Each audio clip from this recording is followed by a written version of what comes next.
All right, so Draymond Green had did a sit down with Gilbert Arenas, and they spoke about the new media. And the NBA overall is in a tricky situation with their TV partners because now, with the new media landscape, players are kind of diluting the ESPN and TNT product because now they're starting their own media companies and they're interviewing each other and they're revealing a lot of the animosity, some of the dynamics between the media members and the players that are happening.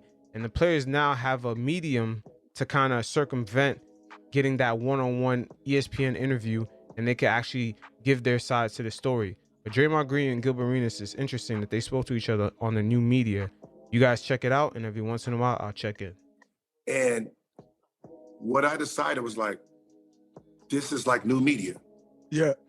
This is new media because players get to talk to players. Mm-hmm. We both understand each other. We both understand how to protect each other. Mm-hmm. You know what I mean? So absolutely. This is the lane. We're different from the big media who has they don't care about the person themselves. Mm-hmm. You know what I mean? They don't have to interview none of us. They can just talk about us. Yeah. With the podcast, absolutely. We need each other. And if I say something about a player, it's not a grudge. I can say something bad about him today. I can say something good about him tomorrow. You know what I mean? This is not, you know, I don't hold no grudges against a player, you know, and when players see that, okay, he gave me my credit here. Okay, cool. They don't take it personal. You know, with ESPN or them, they hold it like you did something personally to them. Yeah, well, I think with a lot of this media, man, you start like these guys, they're no longer just dissecting basketball games. No. They're like taking shots at people's character. You know? And that's facts. And we see it all the time play out. A lot of the media members now, they can't just hide the fact that they're fans. I mean, just the way they overtly kind of, you know, biasly report on certain players, it's starting to illuminate out to the viewing audience that a lot of these analysts on TV, these so quote unquote called experts, it's kind of showing now that they're pretty much just fans. I had an issue last week, and I spoke about it on the podcast or a week, maybe 2 weeks ago now, whatever it was, when Russ got traded away from the Lakers. Mm-hmm. Now, like I said, I'm not in the Lakers locker room, so I can't speak on how Russ was, how anyone was towards Russ, what his attitude was. I can't speak on any of that. But the entitlement in media today is what really, like I would speak, like you just said, the new media. Like I speak on this new media thing, and initially when I started speaking on it, everyone think I'm talking about like, oh, athletes doing media. Like athletes been doing media. Like I'm not the first athlete to do media. I have a podcast. But when I first started speaking to new media, the new media to me was or is like going about media a certain way. You know, like there used to be a term, as you know, called a homer in media. That term is non-existent anymore. Like you see people on TV actually cheering for a team. And that's facts. And that's Draymond's alluding to what I spoke about before. A lot of these guys are really fans just with corporate jobs and wearing suits. And, you know, they got the ability to be on TV. It's pretty much showing the viewing audience that's just what it is now. And another issue is that a lot of these guys, they're hiding behind random sources as if they're facts. I mean, sometimes they just say random source, but really the whole time no one told them anything. They're just trying to create a narrative and they can hide behind, oh, it's a random source. That they're critiquing against another team as if you're not a human being and you don't feel a way about this person. Like that just doesn't come into play. Like you can just push all those emotions. And so like the term homer is no more, which I think is ridiculous because it doesn't allow you to do unbiased journalism. Like you can't give an unbiased opinion. You're giving me your biased opinion, which like, all right, it's one thing if your biased opinion is on basketball, but now these biased opinions are turning into characterized opinions. And I don't like that. And so Dave McMenamin, who I don't really know from a can of paint. And Dave McMenamin, you know, he's a guy that just hides behind these sources. Once again, when he alluded to Russell Westbrook's character, he quickly said, "A source says," and that's like the new media code term saying that I could just create this narrative and I'm gonna hide behind "a source says it." So no one knows if that's even true, but it's just a nice little gray area the media gets to hide behind. It serves like a nice little soft cushion that they could just create any narratives on players, and it's really affecting their livelihoods. He says Russell Westbrook was a vampire in the locker room. Now I'm sitting there listening to it, and I'm like, okay, that's strong. Mm-hmm. And then he just stopped. Now I'm like, if you're going to say someone's a vampire in the locker room, A, that's something that someone has said to you. Mm-hmm. And I know how this business works. They probably said it in passing, like, man, like I can see it, like somebody like, man, that vampire out of here. And then you run on TV and you say, they got rid of a vampire in the locker room. That's a character hit. That can affect his livelihood and his next job. So if you're going to say something like that, you better have example A, B, C, D, and E to validate you calling that man a vampire in the locker room, right? And so that's been my whole thing, like with media. Like it's not what it used to be, it's not what it's intended to be. So I agree 100% on the conversations that you're saying about like players interviewing players, because that's my number one goal with this show. It's like, it's a safe space. If you say something in this interview, and like people, you'll hear it now, but if you say something in this interview that's gonna get you in trouble, we taking that shit out. Like, we're protecting each other. Like, I'm not about to put that out there just to get you, like, to get some clicks and get some people. Like, no, we taking that out. Like, protect the guy. Because I look at it like this. If you protect someone, they'll always come back. I don't need to get some clicks off somebody else. Listen, and I think that's what people started realizing too with me. Like, you know, I'll have the TOs, you know, he's a personality, Nick Young's, Fizdale, right? And, you know, they'll say some things and, you know, and then we get to really like gauge it. Like what I want that clip to be out about me. Nah, he's trying to get a job, this and this. You know what? Hey, the last 20 minutes, cut it, right? Yeah. And that's a nice little layer of protection, because remember, we used to see a lot of these one-on-one interviews on national TV, but every guy had their person. For example, Michael Jordan had Ahmad Rashad. Kobe Bryant trusted Stephen A. Smith. Allen Iverson the same way. He trusted Stephen A. Smith. That matter of fact, that's how Stephen A. Smith actually got his come up, is through the one-on-one interviews with Allen Iverson, because he did not trust the media and the type of characterization they were trying to, you know, make him to be, just because the way he looked. But behind closed doors, most media members, they always say that Allen Iverson was one of the nicest people they ever met. Yeah. There was a point where, you know, my man T.O., that's my man, and as a friend, you know, just not an athlete, as a friend, like when Golden State was trying to get me back, I was on a private jet with T.O., right? So as a friend, you know, some of the comments he was making, I said, as a friend, I'm taking it out. You know, if you want to say it on your platform, okay, that's, you know what I mean? But I'm not gonna, it goes against our friendship if I allow this to go out just to go viral to get some clickbaits. So that's going out.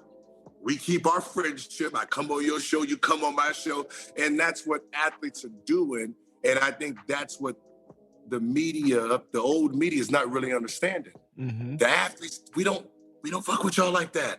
Yeah. But like, we rock with each other. No matter what we say, we know we can call each other and say, "Oh, my bad, you know, I fucked up." You know what I mean? We can do Absolutely. that. And also, the player-on-player interviews brings a whole new perspective for the viewing audience. A lot of these analysts, they report the news on these players like fans. So we're getting a fan's perspective in reality. But with the player-on-player interviews, there's a lot of inside scoop and inside perspective that we never heard of until this new media landscape. So there's plenty of room in the market for these new players to come in and start their own media companies. Do that all day. Like sometimes I'll say something and I DM, hey, I was just, you know what I mean? I'll DM. You know what I mean? And that's respected. I want you to understand where I was thinking. It might have came out wrong, but this is what I was thinking. And, you know, and that's the space that athletes are starting to move in, where they can trust, you know, the podcasters, knowing that I have editing control, and whatever you don't like, hit me up. We'll remove it. Yeah, I think it's incredible. I think that's dope. I think that's what's made this space, like, for me, it's what's made the space one that I really want to live in. You know, because someone just said something to me yesterday at practice. He's an assistant GM of ours. He said, "Yo, I appreciate the way you're going about doing media because you're creating a lane for guys, because guys don't see it anymore and be like, oh, you have to sell out. Like, you have to say things that you really don't want to say. You have to..." AKA Kendrick Perkins. We've seen it with a lot of basketball players. Kendrick Perkins, Jay Will got caught up in that a few times, but he kind of toned down from that. The only player I've seen that actually mastered this without selling out the players is Jalen Rose. He actually mastered being a great analyst for a national TV company and kind of mastered the ground of giving the viewing audience a perspective and giving the players a lot of leeway to maneuver. Guys, like, you don't want to, like, I can be very critical of Steph's game and not attack him. I can be very critical of Anthony Edwards, the game Anthony Edwards had, or the week he's had. I can be very critical of that and not attack him. And that's what we see a lot in media today, and I just totally disagree with it. And so my goal is to change that. My goal is to make that style of journalism obsolete, because media is becoming more and more prevalent. It's as accessible as it's ever been, and that'll only continue to grow and become more and more accessible. And you just can't have people out here doing a lazy job. Like just attacking people, man, that shit tired. Like, nobody want to hear that no more. Like, all the stuff we got going in the world, and you think I want to sit here and listen to you attack someone's character because they missed a jump shot? Like we're not doing that. It was so funny is that's why with my new show Gil's Arena, I signed with Underdog Fantasy, right? And my whole thing is I wanted ESPN style, right? Where it can be a bunch of us. We don't have to be in a suit. I don't have to tell you about the game wearing a suit and tie, okay? And that suit and tie Sports Center kind of format is completely out of date. The fact that everyone could look at the scores on their cell phones, and people don't want to go over highlights that they could just see on YouTube if they just want to go directly to that game. That whole Sports Center style format, I'm surprised they still haven't changed it, but that is completely out of date. And why the hell do they need a suit and tie? I'm just trying to figure that out. I feel like Apple in a way, they changed a lot of the ways the companies kind of operate, because they kind of started that, jeans and a t-shirt style of retail and just, interacting with a customer base in that type of comfort. And a lot of companies ever since, they kind of copy that styles. We even see it transition into the office where people have casual Fridays. So there's a lot of changes that happen. ESPN, they still kind of look antiquated. They kind of look like they're in the 1970s with the guy in the suit and tie calling Sports Center. We absolutely have the same format, so you can see I'm creating the same format, the same layout, talking sports without attacking character. Yeah. Right. So even with Kyrie, I remember I was watching someone, and they were like, I'm not going to attack the character. We're talking about the basketball player. So I'm, I tuned off. Let me see if he can actually know the difference. Right. I mean, I want to see if he knows the difference. And then absolutely, the person he's talking about is the character. You're talking about the man. You didn't say nothing about the basketball part of the player is how does he come to practice? Is he practicing hard? How does he get along with his teammates? When he gets on that court, is he performing? Right? Like, what's his practice habits? What is his eating habits? That's if you're gonna say basketball, critique that part. Yeah. Like when you start talking about, he missed, this because of, COVID, and that's personal. That's the man.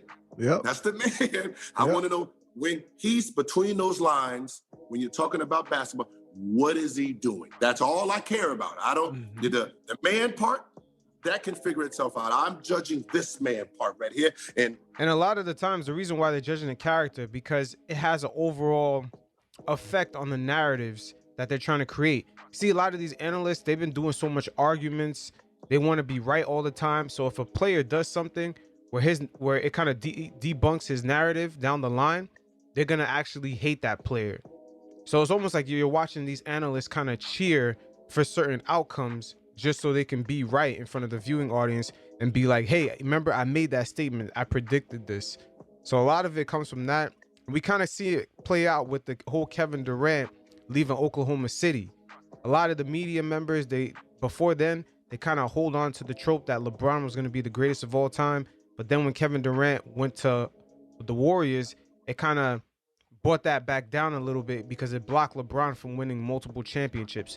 So a lot of media members, they went straight to Westbrook. They held him up. They said, oh, you know, he stayed loyal. They freaking voted him for MVP, even though James Harden that year should have been the MVP. And now we're seeing the reality of what Westbrook really is, as we've seen him on multiple contending teams, you know, really driving them out either through a first round exit or not even making the playoffs. So you see a lot of these narratives happen, and it's playing out funny in the media because a lot of NBA fans are wondering why Westbrook went from MVP to now he can't even stay on the team. It's because, once again, the media members, they held him up to a high standard due to the fact that Kevin Durant went to the Warriors because they hated Durant for making that move, for blocking LeBron James from winning multiple championships. Here, I'm cool with. You Yeah. know, the rest of the stuff, that's not my problem. That's I want not to see my problem. he gets on the court. How does he get along with his teammates? All right, he's at the end of the bench. Okay, he's shaking hands. Okay, he's cheering. I'm good. Mm-hmm. Yeah, You know, absolutely. But we understand that whole element. We played. These guys haven't played, That's right? true. So they don't really know the difference between the two. Yes. They do, but they're just going to attack the character himself. Yes. Attack the man. They're not going to talk nothing about his skills or what he brings to the game itself. And once again, there is a nice little space in the marketplace to give the viewing audience a brand new perspective from a player's point of view. And then players also point out a lot of things fans never knew about, and which the media members could never know about. So once again, the NBA is in a tricky situation because with their TV partners who are giving them a lot of money, the technology in the media has evolved so much where their own players are actually diluting the product of their TV partners. So it'll be a very interesting situation to see play out. We're starting to see that what the actual national media actually covers with these players speaking one-on-one with each other. So it's almost like the national media now is promoting these players' media platforms. It's a very interesting landscape, but we'll see how it plays out once again.